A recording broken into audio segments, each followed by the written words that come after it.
tout cas, bienvenue à cette réunion. C'est toujours avec un très grand plaisir qu'avec Philippe, Thierry, l'ensemble des directeurs qui nous accompagnent pour faire cette présentation. C'est un moment fort, comme vous le savez, pour venir vous rendre des comptes sur l'année écoulée au niveau de la ville d'Union, ce qui s'est passé. Nous allons vous proposer d'amorcer un virage stratégique qui s'appuie sur une vraie implication et une vraie adhésion des coopératives. D'ailleurs, petite parenthèse, on interroge en ce moment tout notre réseau avec InVivoScope, parce que ça fait partie de notre volonté de recueillir déjà votre ressenti sur InVivo et sa stratégie, et puis s'appuyer sur ces réponses pour amorcer ce virage stratégique que nous allons conduire ensemble. Donc ici, on vous a mis une perspective depuis 3 exercices avec un EBITDA qui est en croissance régulière. Si on prend l'exercice 17-18 et l'EBITDA que je viens de vous présenter à 163 millions, on voit une contribution de plus en plus importante de l'EBITDA de Bioline, de l'EBITDA du retail, du wine qui commence également à contribuer aux résultats de l'exercice. Sur Bioline, on va continuer le projet en France et à l'international, sur les phytos, sur les semences, sur la partie digitale et sur le biocontrôle. Et là, on a un projet très ambitieux aussi pour aller chercher à peu près 100 millions d'EBITDA sur Bioline.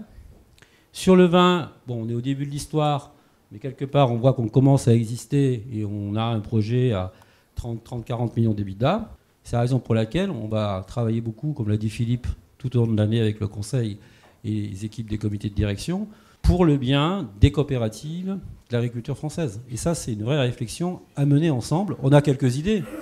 Moi, je le dis, c'est mon nez entre nous. Faut arrêter la caméra parce qu'à chaque fois, on est filmé. Donc...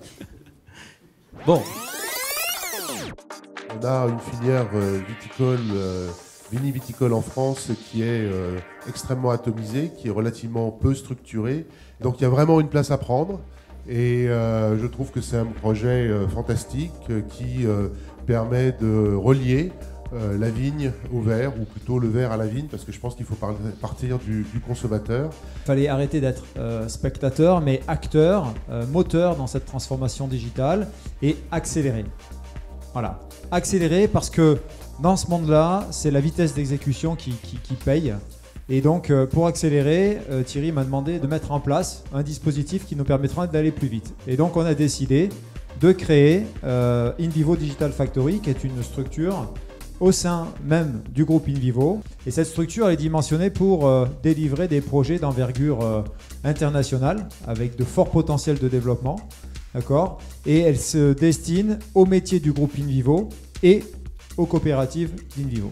Donc, Bioline Group, ce sont des semences. C'est un pôle agrophyto, c'est un pôle biosolutions et c'est un pôle digital. On part d'un principe, c'est de dire qu'on ne sait pas quel sera le leader de l'agriculture mondiale dans 10 ans. Là où nous sommes convaincus, c'est que l'évolution va aller vers des nouveaux métiers, des nouveaux services. C'est l'agriculture de précision, c'est la gestion des data, c'est le biocontrôle. Ce sont tous ces nouveaux métiers qui en fait sont transversaux à nos savoir-faire.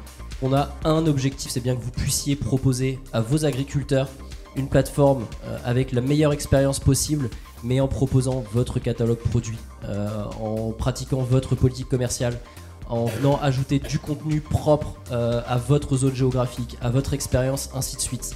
On a travaillé pendant 9 mois avec 30 coopératives pour essayer de sortir un nouveau produit d'assurance récolte qui devienne intéressant et attractif pour ces 3 agriculteurs sur 4 qui ne trouvent pas leur compte aujourd'hui. Donc c'est un produit qui a été construit par et pour le système coopératif de lien à ses adhérents. Le travail que nous avons fait depuis 2014, c'est d'abord mettre sous contrôle le risque, puisque le trading, par définition, n'est pas comparable à un acte de commerce habituel. Lorsque vous achetez, vous vendez à un moment T. Aujourd'hui, toute tonne de blé de France, vous démarrez avec une marge négative. À partir de là, la fonction de trading va aller chercher des revenus autour de cet achat-vente. Et il y a la nécessité d'assumer des risques. Et donc le trading, c'est bien de transformer l'incertitude de ce qui va se passer dans les prix en un risque gérable. Si vous ne faites pas ça, vous allez avoir une variabilité très très importante de vos résultats et un business model qui n'est pas adapté. On va d'abord essayer de s'attacher à effectivement rendre notre modèle un peu plus attractif et plus rentable. Ensuite, on a pas mal de marques. L'idée, ça va être de rendre notre offre la plus accessible possible à un maximum de clients sur tout le territoire. Là, on a, je pense, un certain nombre d'armes pour répondre et aux besoins du client, aux typologies de sites, et puis bien évidemment aux souhaits de développement des coopératives dans le domaine du commerce.